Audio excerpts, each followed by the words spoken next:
This is all wrong. I shouldn't be up here. I should be back in school on the other side of the ocean. Yet you all come to us young people for hope. How dare you!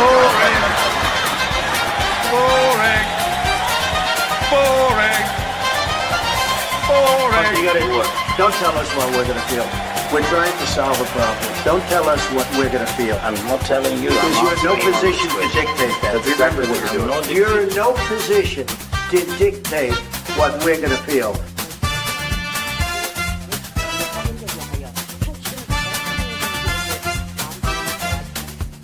I call again for an immediate ceasefire in Gaza, the return of the sausages, the hostages. Greetings, one and all. Lembit Öpik here on Lembit Öpik Live, here on Unprecedented TV. And before we go any further, my production team insists I remind you, please subscribe if you haven't already. Go to Unprecedented TV on YouTube. Put my name in as well if you want to, Lembit. You'll get there straight away then. And join the many people who've already subscribed. It helps us a lot. Doesn't cost you anything, but the numbers are part of the exercise to get attention, and that helps us do more shows as well. Coming up also, we're very close to launching Good Morning USA with Sarah Evie Clark, our woman in Dallas. That's coming up. And also, it looks like we'll be doing another show, a fascinating investigation into religious matters, or matters of faith, really, called Heart and Soul. Our first guests have already been booked, and they are in America. And we talk about some pretty heavy issues there. You don't have to have faith to be interested in the conversation, but that'll be going out at some point pretty soon as well. Now, you may have seen that there are some problems for Volodymyr Zelensky, probably the least successful war leader in Europe, or at least in the continent of Europe, in a very long time. He's been losing land pretty much since the beginning of what Vladimir Putin, the Russian premier, calls the special military operation. I think that's what he calls it. We'll have to check that with my guest today. But what's going on beyond that is even more interesting. Corruption left, right, and center, it seems, or at least accusations of it. So much so that Zelensky's number two has resigned simply because his home was searched. What makes this weird is that Volodymyr Zelensky tried to stop independent scrutiny of potential corruption. Why? Well, maybe we're getting the answer now. Of course, nothing's been proved yet, but it's a bit of a smoking gun if you resign when somebody just searches your apartment. I had a ridiculous argument, we'll talk about this with my guest, that he resigned because that's the right thing to do if you're accused of corruption. I've seen 1, 2, 3, 4 countless pro-Zelensky Ukrainians saying this. Okay, then. This applies to Zelensky as well. You've been accused of corruption, mate. Why haven't you resigned? Or is it one rule for one rule for another? Or even, is it the case that that was just a convenient or least inconvenient way of explaining the hijinks and shenanigans coming to hundreds of millions of dollars, probably billions, actually? Well, you be the judge. That's what we're going to discuss today. And who better than my regular guest on a Monday? If you're watching it live, it's Warren Thornton, our man in Manila. Warren, good to see you. How are you doing? I'm doing absolutely fine, Lembit. I think I'm doing better than the Ukrainian government at the moment. Well, we've put the hurricane or typhoon behind us just to make you feel at home. Glad that you survived. Just before we go into talking about politics, your final assessment of your home, is it hurricane proof or typhoon proof? It seems to be not too bad at the moment, but we've yet to be hit by the worst one. But of course, the last one did skim us and was quite close, so we'll find out. But we're making improvements every month, so hopefully, with a bit of luck, by the time the next hurricane season comes around, we'll be totally okay. I'm very keen to come and see you, perhaps not during the hurricane itself. One time I left Hong Kong, the new airport there, after a visit. It was 1999, I think, and they said, there's a storm coming, and you don't take those sort of things very seriously. We flew through maybe an hour and a half of the most phenomenal turbulence. When we landed next day in the United Kingdom, it turned out that an aircraft had actually had a fatal accident in the middle of this very, very big storm, or typhoon, I suppose they would call it as well. Yes. And anyway, enough of all that. As you say, storm clouds all over the Zelensky, can I call it, regime, where some gentleman seems to have had to resign, or he has resigned. And this is a strange thing. First of all, you can tell us a little bit about what you know, but I don't completely understand if a completely, totally innocent man has been accused, why he stood down. But tell us what you know, Warren. What's his name? Who was he? Right. So his name was Andrei Yermak. He was part of Zelensky's triumvirate power base. There was Zelensky, Sersky, who is his right-hand man when it comes to the war, and Yermak, who is pretty much his mouthpiece. Now, Yermak, it is a case in Ukraine of not whether anybody is corrupt. It's a case, rather like in the Philippines, it's a case of what level of corruption are they at. Ukraine is awash with corruption. There have been many arrests of various people. Now, people have known that these guys were corrupt right from the word go. The question everybody needs to be asking themselves is, why now? Is this the man here? It is, yeah. Andrei Yermak, of course, is one of the guys, as I say, who is right at the very top. Along with Sersky, they make up Vladimir Zelensky's power base. Of course, there are other people that would very much like to be in charge of Ukraine elsewhere. There is the likes of, obviously, Klitschko, and there are the likes of Zelensky and Poroshenko who'd be itching to take over from Zelensky. Some would say he's delusional, but it's a very difficult pun. Right, so this man here, number 2 to Zelensky, sitting right next to him, scheduled to go to America, as I understand it, to continue some kind of dialogue with the Americans. But he had an instant fall from grace. Here's my understanding of it, and you can put me right if this isn't correct. Nothing's been proved. He hasn't been found guilty of anything. But Volodymyr Zelensky tried to stop independent analysis of all this kind of stuff. He got overruled by his own people who went mental and started demonstrating in the streets. Said, okay, we'll keep it independent. So he tried to stop the kind of independent analysis which has led to the search. And all that happened, Warren, is they searched his home and he resigned. Is that right? Yeah, absolutely. But you have to sort of look deeper into where this is coming from. So NABU is the Western-backed anti-corruption squad that is basically run by American money into NGOs. And of course, this NABU is something that Zelensky tried to take in-house because he didn't want them digging too deeply into the people who are his aides. Now, Rustam Umerov, who is now in charge, is the head man at the negotiations with the US, is also being investigated for corruption. So you have to ask, why is this guy suddenly being investigated for corruption? Because we've known this guy is about as straight as a spiral staircase for the last couple of years. And of course, we've been shouting it from the rooftops. Nobody's been listening. Suddenly they are. This is nothing but American pressure. And it's saying to Zelensky, sign the deal that we want you to sign. Otherwise, we know we've got all the evidence to show. And of course, Yermak has resigned. Literally, Umerov will not be brought up on charges because he will sign the deal that the Americans want. And there is a very much a byplay about this. You have to remember that very much the Americans and everybody else knew that money was going missing, money for arms, aid was going missing, weapons were turning up in other countries. So Ukraine was awash with corruption.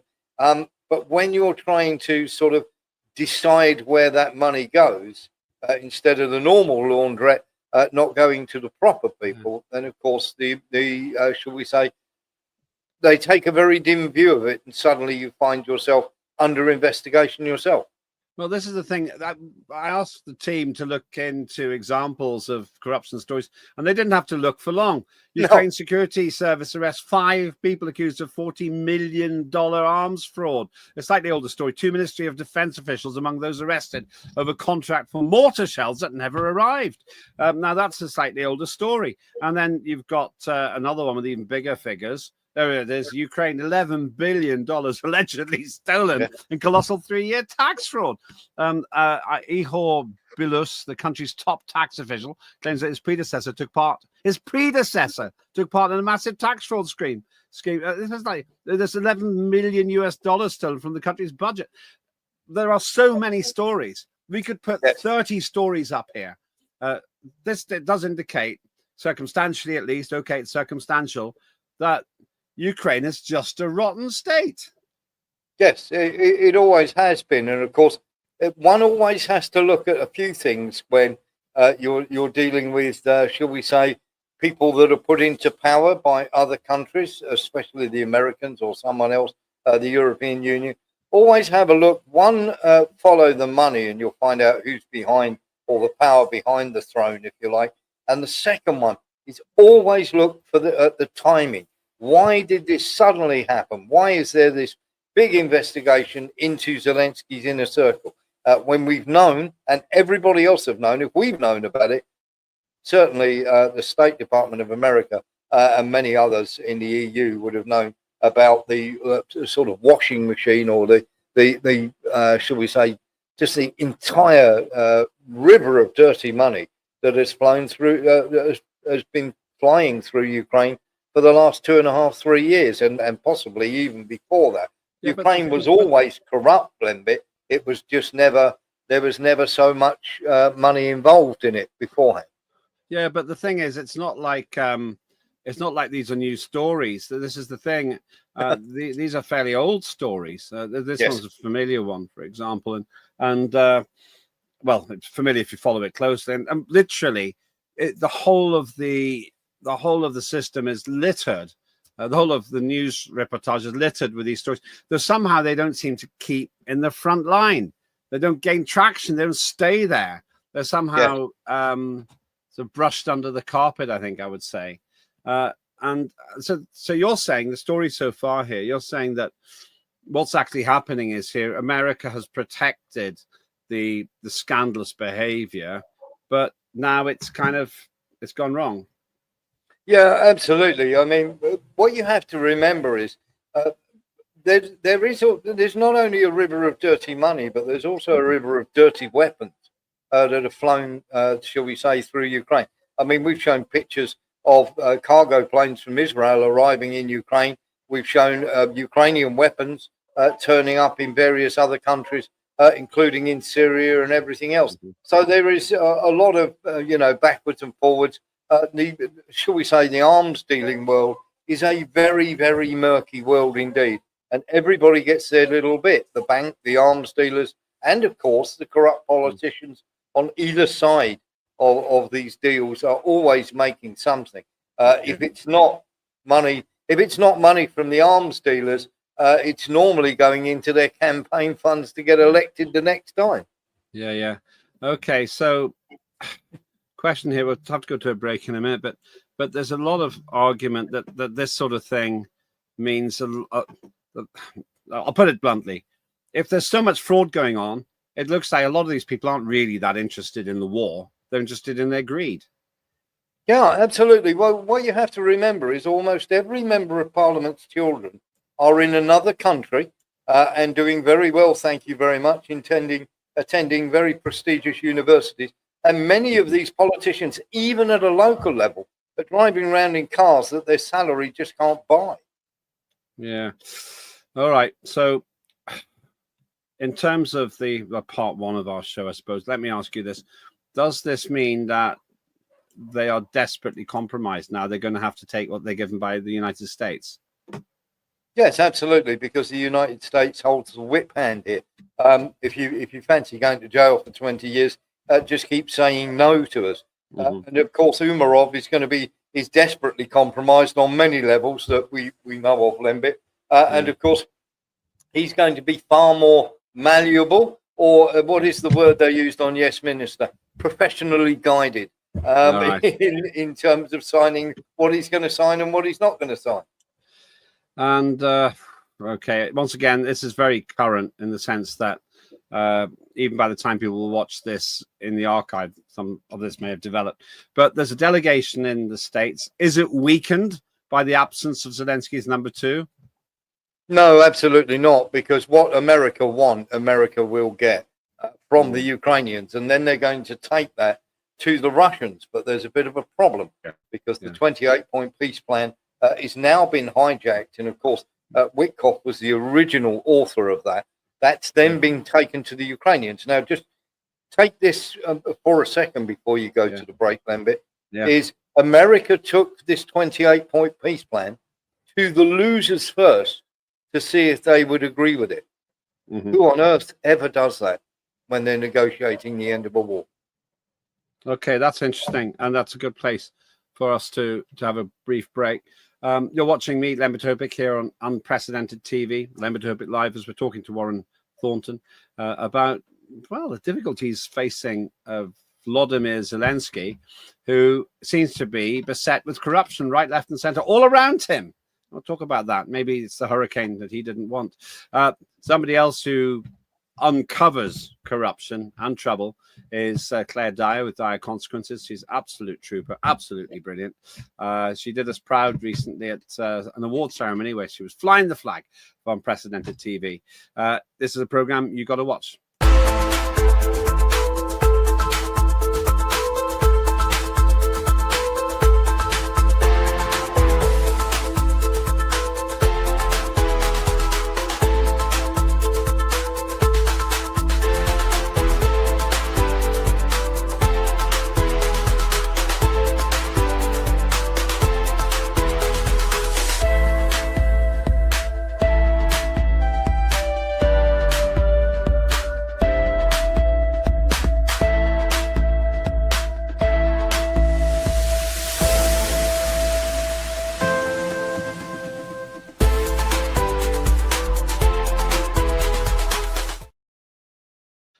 Unmissable TV. She takes local issues of national significance and explores them and highlights them too, and takes some pretty significant personal risks as well. Credit to you, Claire, and looking forward to the next episode of that. But back to Warren Thornton in Manila.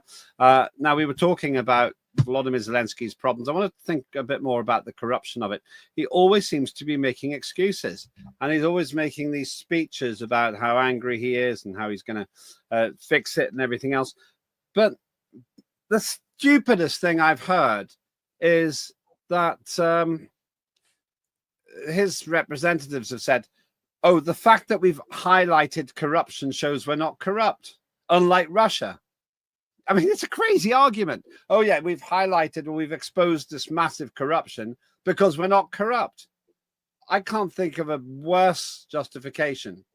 Oh, yes, because we've discovered there are thieves in our camp, we're an honest bunch. Is that all they got? Well, we do have a problem with that, don't we, Lembit? Because he's got a $3.5 million mansion in Florida. He's got various other properties around the world.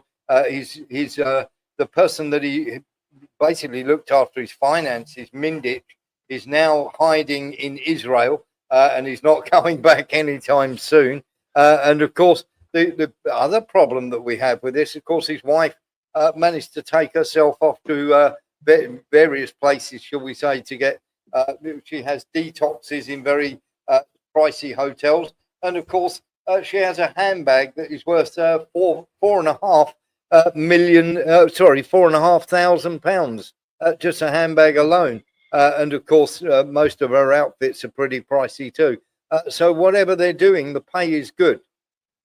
That's just it's got to be a little bit annoying for American and British taxpayers. Europe can do what it likes, I think. I think they're pretty much busted flush. But when Rachel Reeves, conversation for another time, the UK Chancellor, increases taxes, breaks every promise, and then gives billions to this corrupt state where they're skimming it off. And as I say, to me, what that's telling me is they care more about lining their own pockets. And as you say, the very mysterious wealth of Vladimir Zelensky, who hasn't got that big a salary.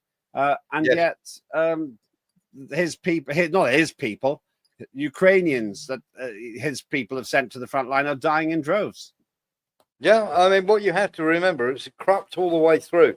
young men who were trying to get out of the country were paying upwards of £10,000 just to be allowed to leave the country to the border guards. When you're actually there is, and we've shown a video on this, when you're arrested for conscription, in other words, you're dragged off. It's not really conscription. They grab you, drag you off. If you're able to pay these guys, they leave you alone and stamp to say that you've already been sorted out and you don't need to go and serve. And of course, all the shall we say the people who could afford it, or the politicians' sons and daughters, they're all in other countries. Lembit, Vitaly Klitschko's children are studying in Germany. Not one of them's on the front line. And of course, the river of corruption in Ukraine is incredible. But we've known about it for such a long time. Yeah, that's the thing I don't really get, because they've been giving money to these clowns, in my view, political clowns, for ages, and they keep doing it. This is guy, who's this?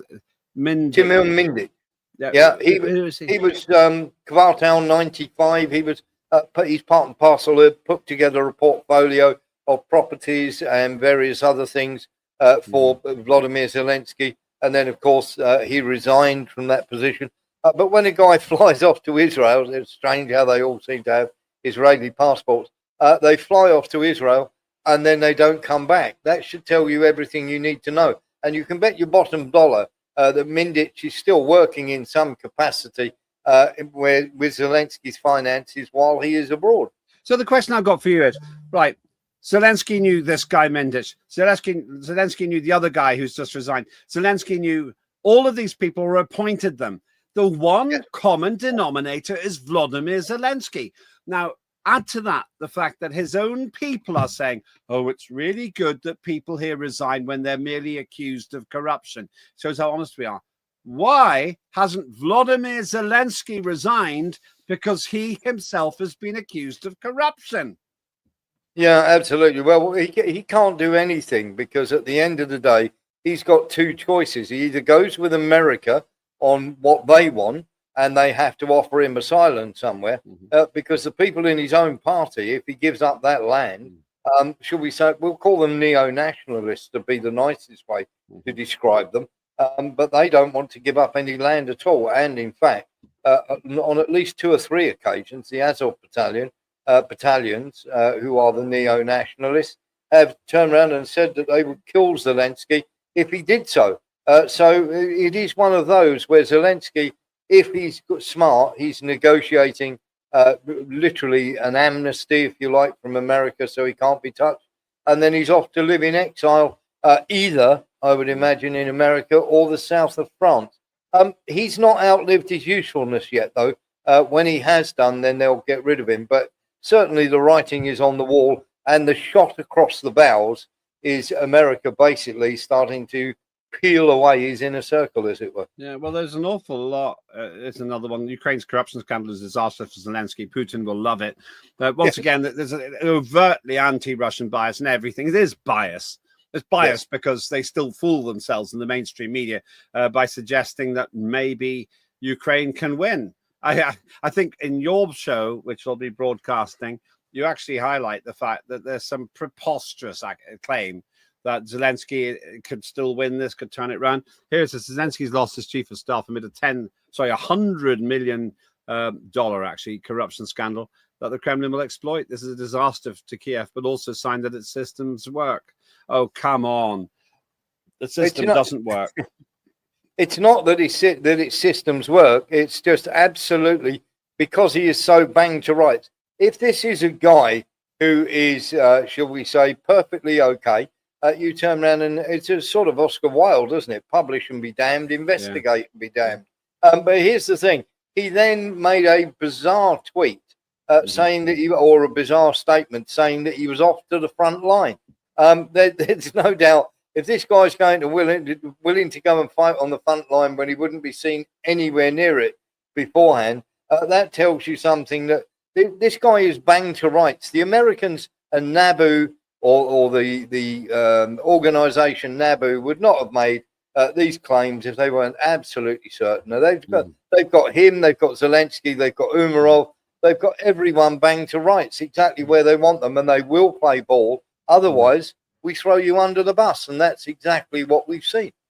So then we've got Vladimir Putin, who, whatever anyone says, is a great political operator.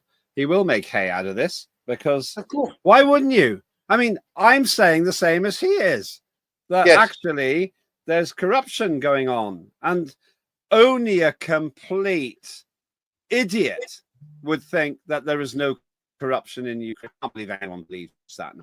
And so, of course, the people are moaning, oh, Vladimir Putin's going to make capital out of it. It's because Ukraine's corrupt. And if they're stealing billions, and it probably is billions, it's hardly helping the war effort. So in a way, it proves what Zelensky has been accused of by Vladimir Putin, that he lacks legitimacy. Absolutely. It's a double own goal, because, of course, the Americans are now saying, look, there's corruption going on and this, that, and the other. And, of course, Putin will turn around and go, we told you so. Now we need to have proper, before we make any peace deal, we need to have elections. There needs to be a proper government, an uncorrupt government. And let's be honest here, most of the Ukraine parliament is awash with this corruption. As I say, it's not a case of who's corrupt. It's a case of how corrupt. Yeah, so, well, it's a win for Putin, but I would argue it's a legitimate one, because he's been saying there are massive problems in Ukraine, and Ukraine is now being exposed as having massive problems. The idea of presenting Putin as a madman just irritates me.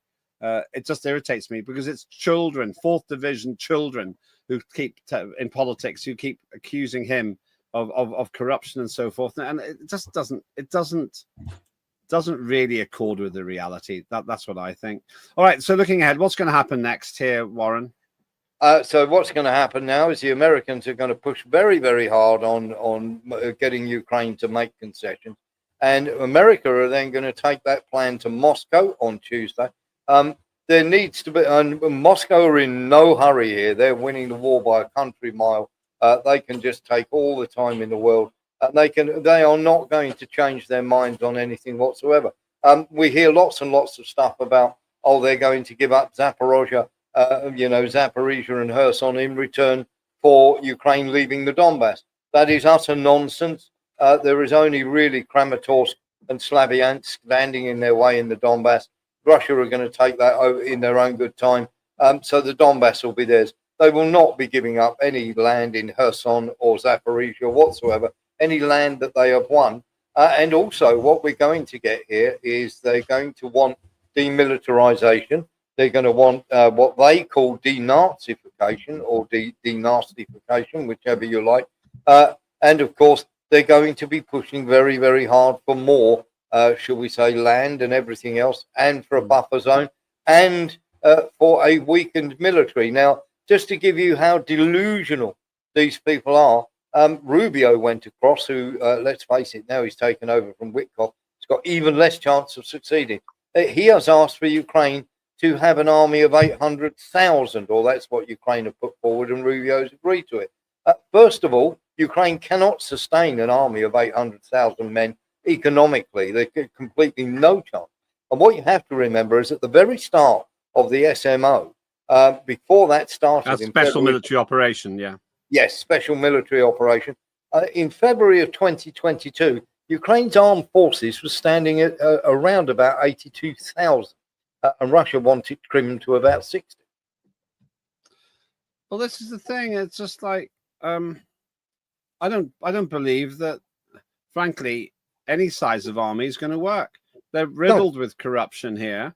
They're losing with. They had virtually limitless reserves of resources. They're losing with them. They've killed. What's your estimate? They've allowed the deaths of how many?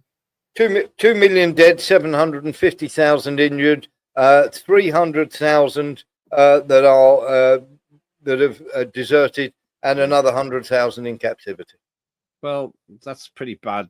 There's pretty bad figures there, I have to say. So it doesn't matter how many people they've really got. This man's incapable of winning a war, and there he is with Donald Trump. I mean, he talks to Trump, but there's the line, clean up or lose aid support. Trump will be incensed by this. I mean, he knew it anyway, but now it's gone really public. But you're reckoning that America's leaked it.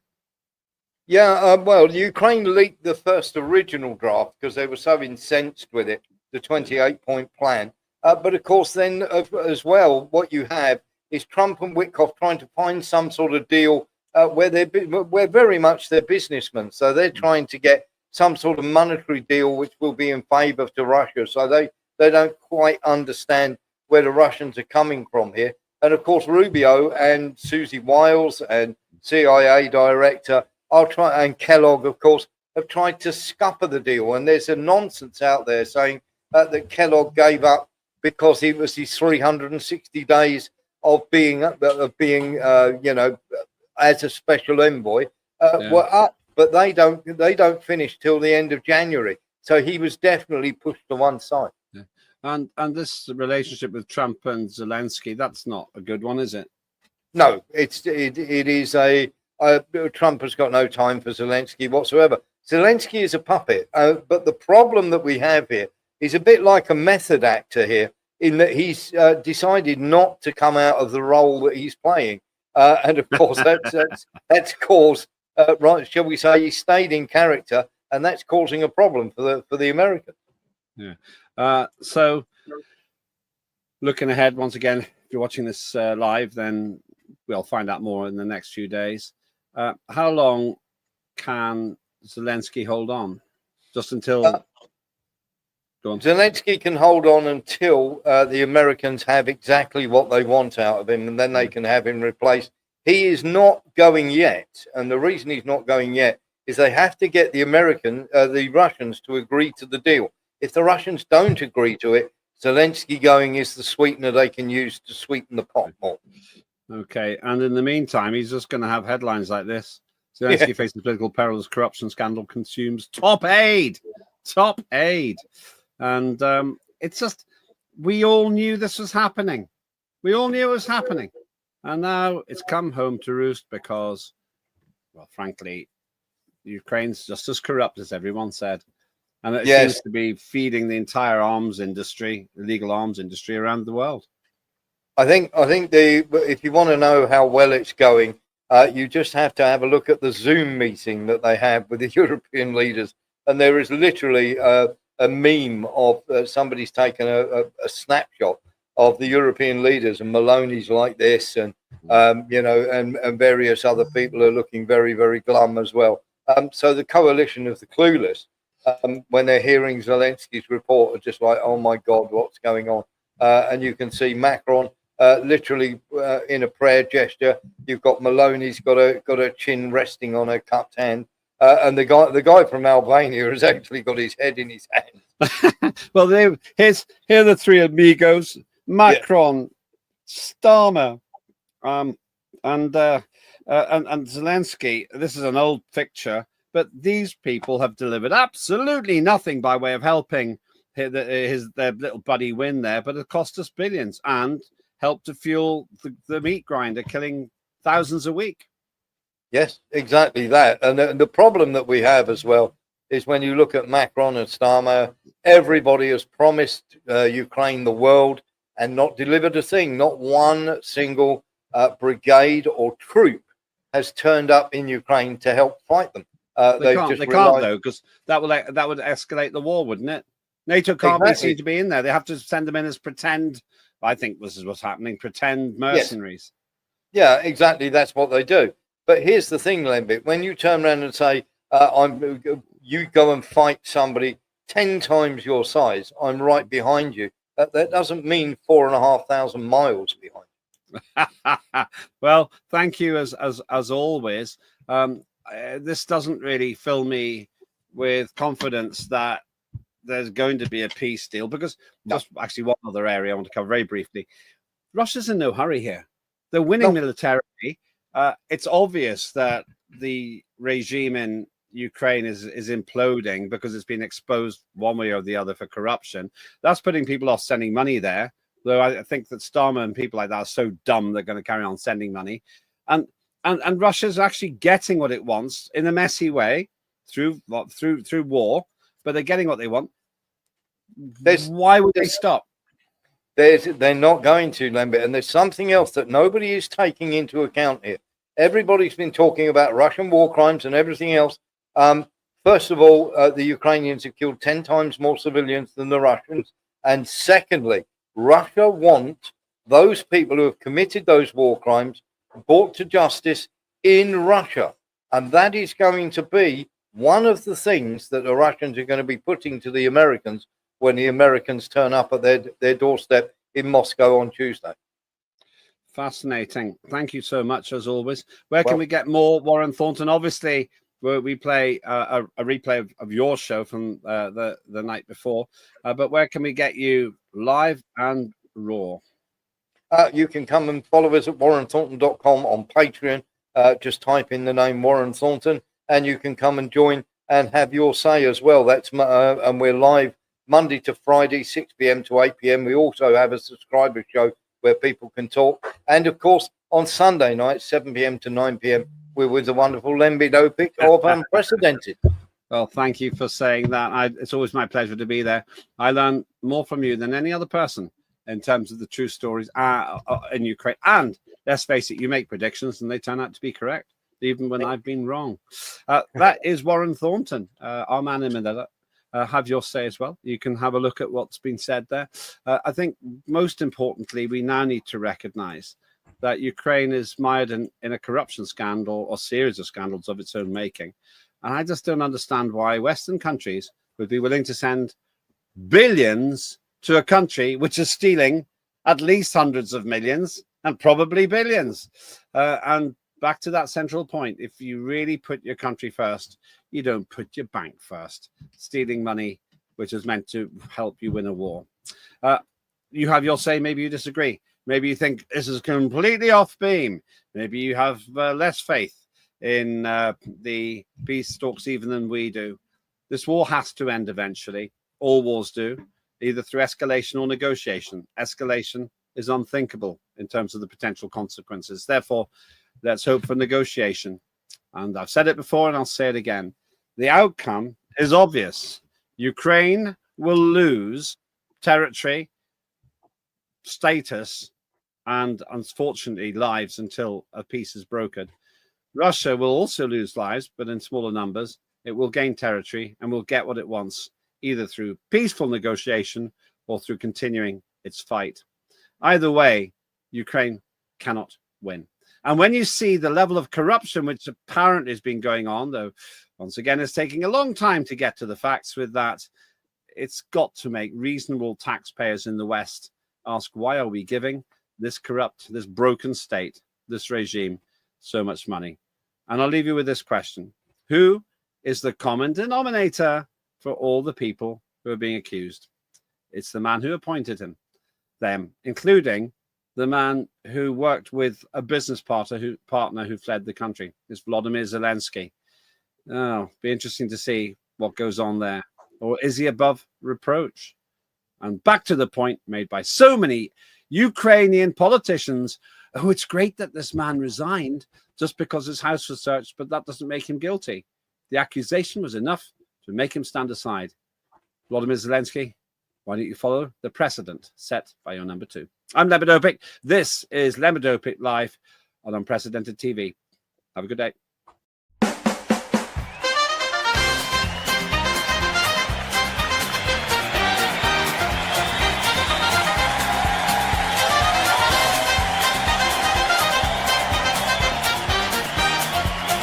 Immediate ceasefire in Gaza. The return of the sausages.